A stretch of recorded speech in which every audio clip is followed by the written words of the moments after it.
Plataforma multimedia creativa. Vorterix Bahía 99.1. Estamos con Pablo Javsovic. Espero haberlo pronunciado bien o por lo menos aproximadamente. Él es docente, es profesor de psicología. Está trabajando actualmente en el Colegio San Francisco. Bueno, algún dato más sobre él nos va a aportar él mismo. Así lo conocen y charlamos un poco sobre uno de los temas, o sobre quizás el tema clave de la Argentina, tan meneado, que tanto se habla muchas veces en los medios, en general de modo muy superficial. Pablo, buenos días, muchas gracias por estar hoy en Vorterix. Buen día, te agradezco por la invitación, por estar acá con ustedes para compartir este tema tan complejo que es el tema de la educación. Sí, es cierto que soy docente del Colegio San Francisco de Asís. Estuve ya hace casi prácticamente 16 años que comparto ese espacio educativo. Trabajé en Buenos Aires también, muchos años. ¿Cuántos años en la docencia, más o menos? Y más o menos, yo estoy desde los 23 años en la docencia.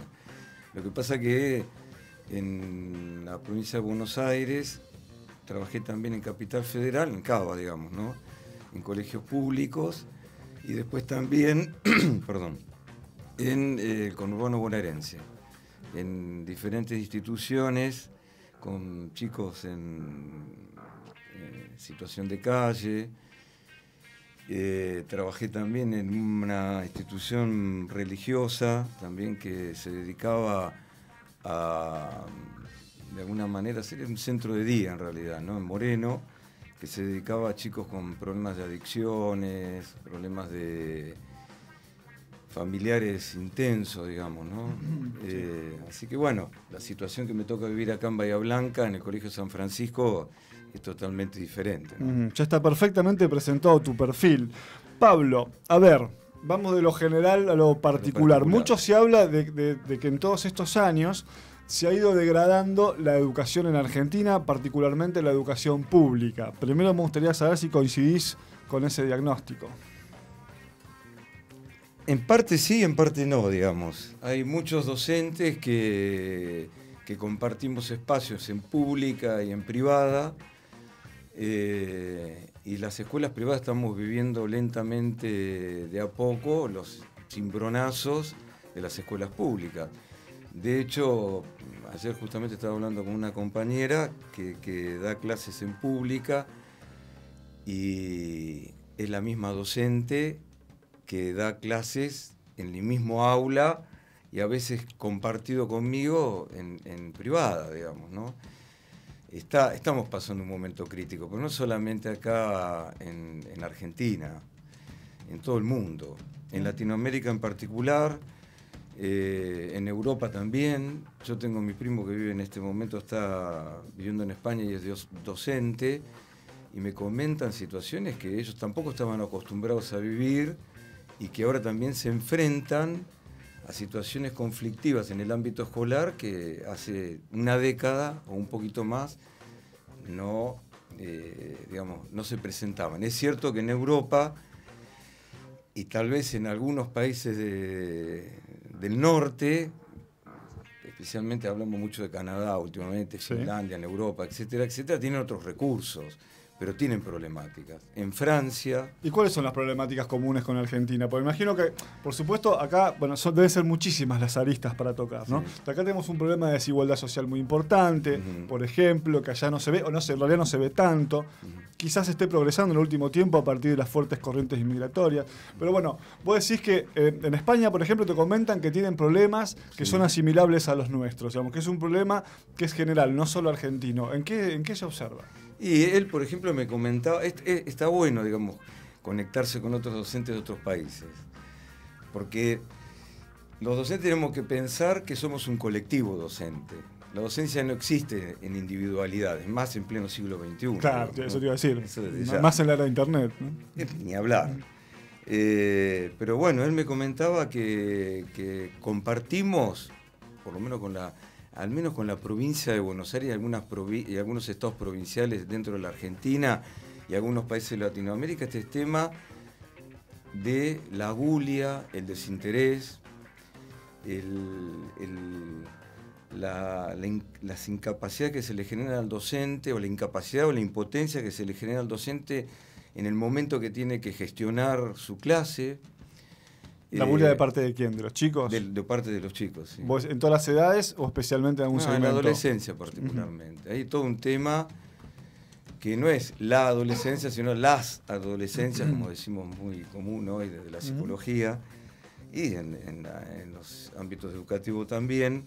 Él me comentaba, digamos, ¿no? Este tema que se enfrenta cotidianamente con este tema de el desinterés, la bulia, la falta de, digamos, de compromiso con el estudio. Entonces el docente tiene que empezar a redescubrir armas o herramientas, mejor dicho, herramientas, para poder interesar y generar un espacio de diálogo con el alumno, digamos, ¿no? Pero más que nada se da en la adolescencia, no tanto en la niñez. Si coincide con otros países, incluso con países potencia, esta problemática, a ver, tiro yo, a ver si tiene que ver. La adolescencia fue conflictiva toda la vida, todos los tiempos, ¿no? Sí. O sea, siempre se dijo que el adolescente es conflictivo porque es una edad difícil, nos pasó a nosotros y le pasó a nuestros abuelos, bisabuelos, y si nos remontamos hasta el confín de los tiempos, siempre fue, con sus características particulares de momento, de sociedad, siempre fue igual. Digamos, la adolescencia es una edad difícil. A ver si coincidís. La dificultad adicional de este momento, de esta época, justamente lo mencionamos, es Internet, son las redes sociales, es la revolución de las comunicaciones, es que, como dijo alguna vez Marx, ¿no? Todos los sólidos se desvanecen en el aire, digamos, los empleos, la forma de trabajar, de encarar el mundo que tenían nuestros ancestros o las generaciones precedentes, es muy diferente a la cual se van a tener que preparar los chicos ahora. Entonces, ¿cómo haces para preparar a un pibe? El ministro Esteban Bullrich suele decir que los chicos que hoy están en jardín de infantes, por ejemplo, cuando a lo largo de su vida van a tener 7 trabajos, 5 de los cuales aún no fueron creados. Entonces me imagino que uno de los grandes desafíos que tienen ustedes los docentes es cómo haces para reorganizar toda la forma de enseñar para preparar a los chicos para ese mundo tan incierto. Sí, es un mundo de incertidumbre.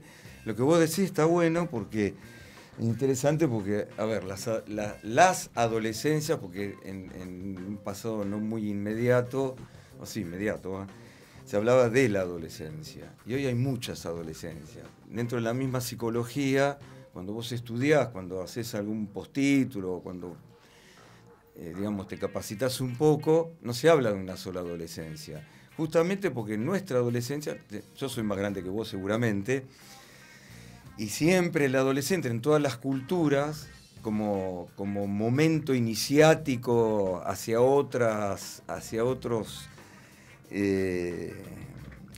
la juventud, hacia la adultez, siempre fueron conflictivas.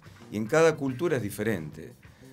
No es lo mismo las adolescencias en la Argentina que en Europa, o las adolescencias en la provincia de Buenos Aires que en el norte argentino. Yo te doy un ejemplo. Me voy de tema, pero volvemos. El viaje de egresados.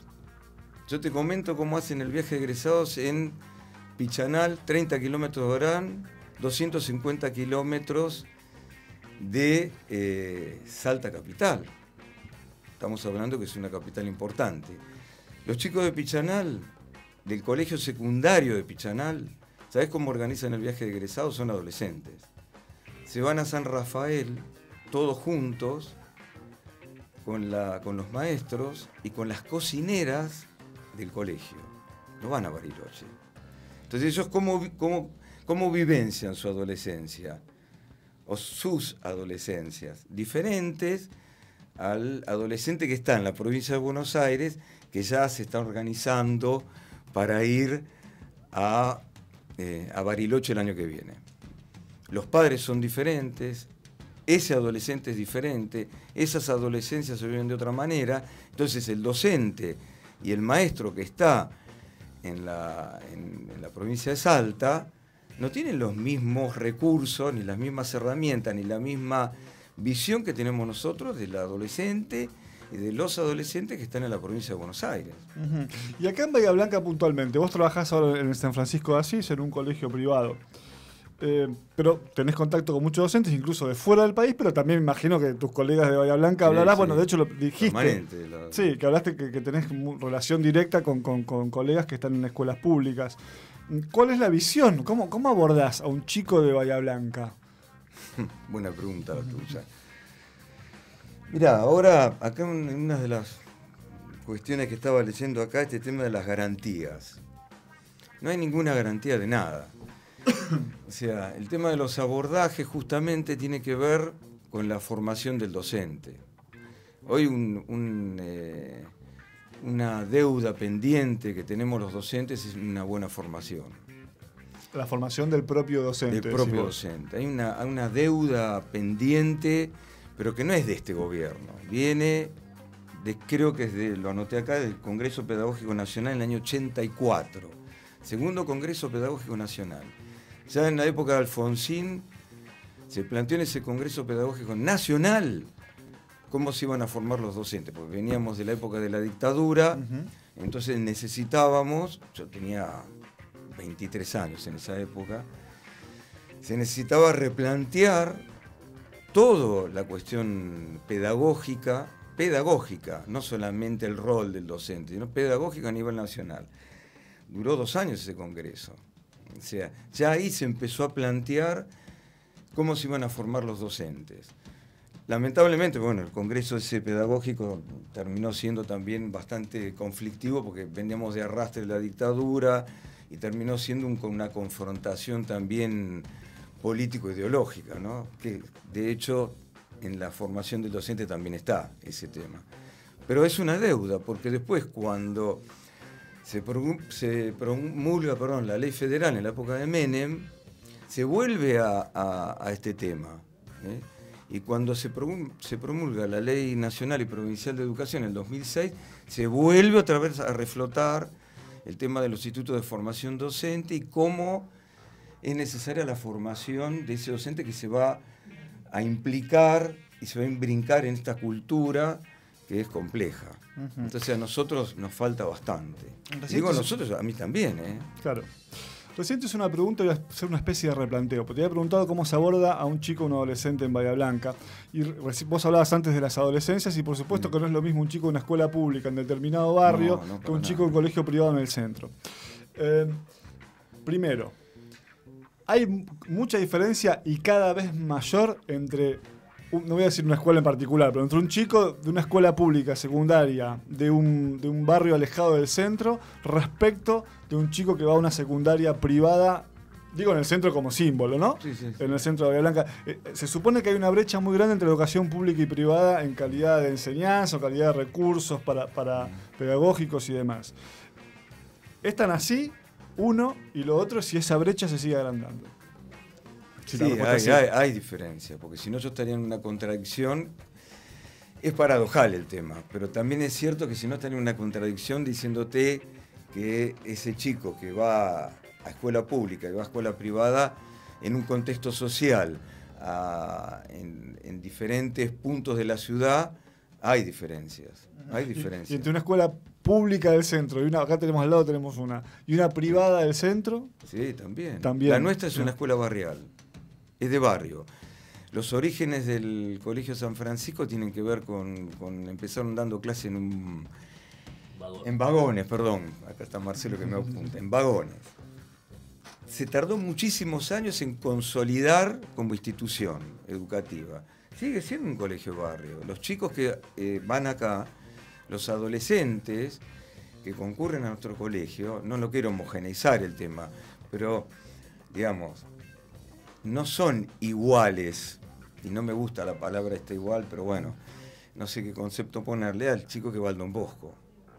No son, tienen otra formación, tienen otros padres, tienen otras demandas, por ejemplo, a ver, los padres que, sin entrar en discriminaciones, pero con una discriminación positiva. Muchos padres que mandan a sus hijos al colegio Don Bosco son médicos, son abogados, son profesionales, ejercen profesiones liberales. Entonces, sobre sus hijos hay una mirada, o tal vez una presión también, de que ese chico, esa chica, tenga un camino de ascenso social, de llegar a la universidad. Y los chicos con los que nosotros trabajamos tienen padres que laburan en comercios, algunos no tienen trabajo, no pueden pagar la cuota, a veces les cuesta inscribir a su hijo, muchas son amas de casa, no tienen mamás por ahí que están todo el día ocupadas. Estamos a 2,5 kilómetros. Entonces las realidades, a 2,5 kilómetros de Villa Loreto, las realidades son tan contrapuestas. Hay un término que me gusta más usar ahí, yuxtapuestas. Se yuxtaponen. No es que son opuestas, se yuxtaponen. Esta yuxtaposición, el docente, como decís vos, tiene que confrontar al adolescente. Entonces vos, vuelvo a tu pregunta, ¿cómo hacemos nosotros? Y en principio, preguntándote cuál es tu rol. Todos los días, digamos. Todos los días te lo tenés que preguntar. ¿Y qué te contestaste últimamente? A veces no me puedo contestar nada, porque no tengo tiempo. Porque a veces uno vive demandado de situaciones que no te permiten, digamos, preguntarte. Pero bueno, está bueno el contacto con otros docentes y entonces nos preguntamos un poco, ¿no? En este colectivo, ¿no? Docente. Y a veces no tenemos respuesta. Y a veces ayuda mucho el diálogo con el otro, pero un diálogo abierto, no un diálogo de queja, porque los docentes vivimos quejándonos. Yo eso lo tengo que reconocer.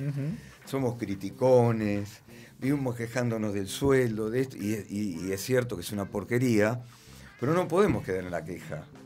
Porque si nos quedamos en la queja, no podemos ser. O sea, hay una contradicción con la docencia y con lo que vos querés hacer y ser, digamos, ¿no? ¿Vos sos de sumarte a los paros?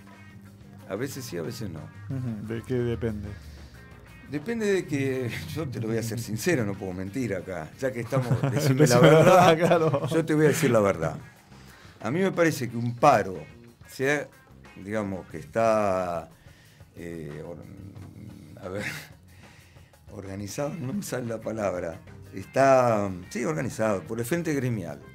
El Frente Gremial, eso, el Frente Gremial, SADOP, SUTEBA, etcétera, etcétera. Si es un paro sin movilización, no tiene sentido. ¿Qué significa sin movilización? Si vos haces un paro y te quedás en tu casa tomando mate y escuchando la radio, en este caso puedes escuchar Vorterix, no tiene impacto social. Si en Bahía Blanca, que cuesta bastante movilizar a la gente, el Frente Gremial hace un paro y somos 15 gatos locos en la Plaza de Rivadavia, ¿qué impacto tiene en la sociedad eso? Bahiense estamos hablando. Sí, Bahía Blanca, está bueno que hablemos de Bahía Blanca. ¿Cuál sería una forma de protesta entonces para poner, si el paro por ahí no tiene suficiente efecto? Viste que siempre se habla, que no sé si es cierto o es mito, esa idea de que en Japón laburan el doble los maestros, ¿viste? Que siempre se dijo que cuando hacen paro laburando el doble. Mira, hay muchos mitos también, y hay que derribar muchos mitos también. Yo en ese sentido soy más sectorial. A ver, cuando hay paro docente, miramos mucho lo que pasa en la capital federal, porque es el espejo del mundo en la República Argentina.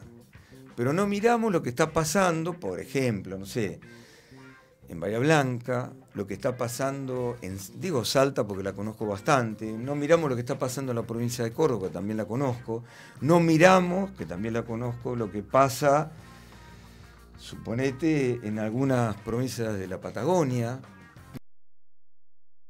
Están permanentemente aguijoneándonos con lo que pasa en la capital federal, pero ¿y qué pasa acá en Bahía Blanca? ¿Y qué pasa con los paros docentes en la ciudad? Y ahí se derriban mitos.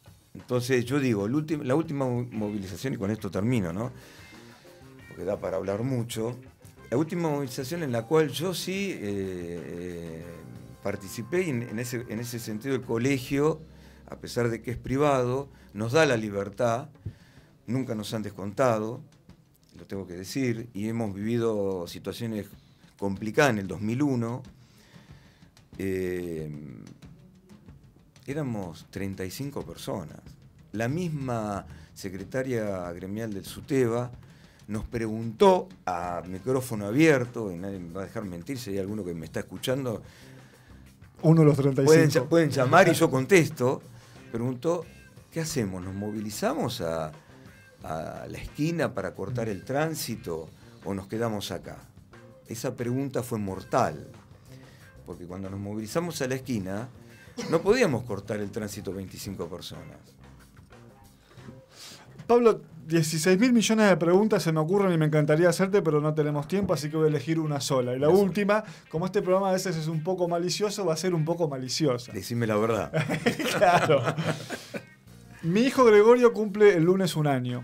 Entonces estoy averiguando para maternal en principio, pero bueno, más allá de eso, un poquito más adelante, de hecho no tenemos claro si lo vamos a llevar a maternal el año que viene o no, pero bueno, como centro de poco hay que escolarizarlo. Yo fui la mayor parte de mis años, yo fui hasta tercer grado en la escuela privada en Buenos Aires, un colegio confesional, el Colegio Santa Cruz, y después cuando vine a Bahía hice de cuarto a séptimo en la escuela 2 y después el Nacional. Es decir, mayormente fui a la escuela pública y estoy muy, muy feliz y muy orgulloso de eso. La situación ha cambiado. Tengo que escolarizar a mi hijo. Decime la verdad, Pablo, ¿vos qué me recomendás? ¿Lo llevo al público o lo llevo a algún privado? Mira, yo toda mi preparación como docente, yo fui a la UBA, Universidad Pública, fui a colegio técnico, colegio público. Otra época, yo también fui. Otra época. Cambio de época y hoy, yo te digo hoy un niño.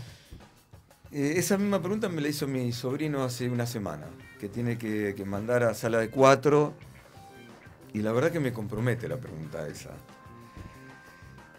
Yo no sé si en este momento hay jardines maternales, te digo la verdad. No, vaya de maternal, cuando vaya a jardín el que tiene que ir. Sí, sala de 4, pongamos. Sí. No hay matrícula, vamos a empezar por ahí. En los colegios privados no hay matrícula para inscribir a los chicos con sala de 4. Te digo lo que está pasando en el San Francisco, se le da prioridad a los hijos de, a los hermanos de, etcétera, etcétera. No hay matrícula. Yo sí puedo aconsejar, voy a ser tal vez injusto en esto, ¿no? Pero hay una sala de 4 en la calle Corriente, no me acuerdo el número. Corriente los primeros números, que está muy bien considerada, que tiene sala de 4 hace bastante tiempo, porque es obligatoria la sala de 4, sí. Está en la ley nacional, en la ley provincial, y es muy buena, y es pública. Ahora, yo te pregunto a vos, en decirme la verdad, ¿vas a conseguir matrícula? Está bien, tiene 1 año, cuando tenga 4, ¿vas a conseguir matrícula ahí? No te voy a contestar. Pablo, claro. Un placer, muchísimas gracias. Gracias, te agradezco a vos y a Marcelo que me invitó. Plataforma multimedia creativa. Vorterix Bahía 99.1.